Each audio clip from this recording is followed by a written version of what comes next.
3 سوال۔ ایک کافر نے ایک بزرگ سے کہا، اگر تم میرے 3 سوالوں کے جواب دے دو تو میں مسلمان ہو جاؤں گا۔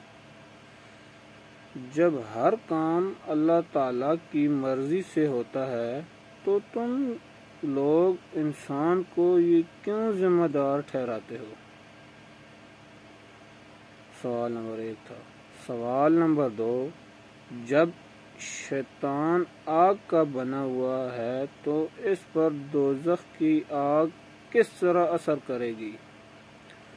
سوال نمبر 3، جب تمہیں اللہ تبارک و تعالی نظر نہیں آتا تو تم اسے کیوں مانتے ہو؟ نعوذ باللہ۔ بزرگ نے اس کے جواب میں پاس پڑا ہوا مٹی کا ڈیلا اٹھا کر اس کو دے مارا۔ کافر کو بہت غصہ آیا اور اس نے قاضی کی عدالت میں بزرگ کے خلاف مقدمہ دائر کر دیا۔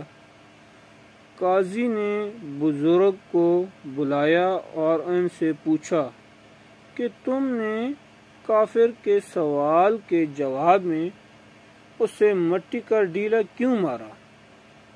بزرگ نے کہا، یہ اس کے 3 سوالوں کا جواب ہے۔ قاضی نے کہا، وہ کیسے؟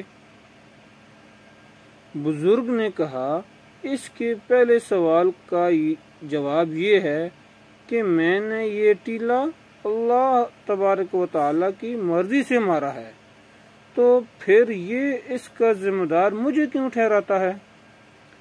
اس کے دوسرے سوال کا جواب یہ ہے کہ انسان تو مٹی کا بنا ہوا ہے، پھر اس پر مٹی کے ڈیلے نے کس طرح اثر کیا؟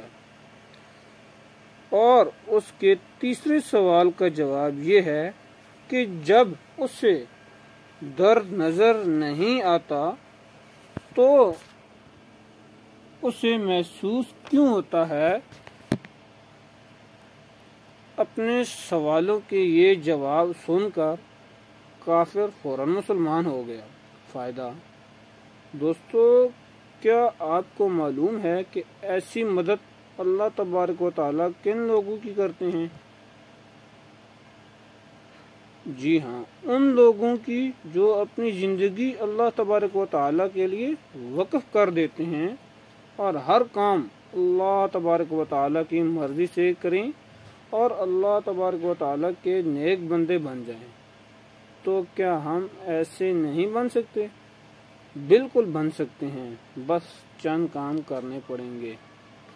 1، 5 وقت کی نماز پڑھنا۔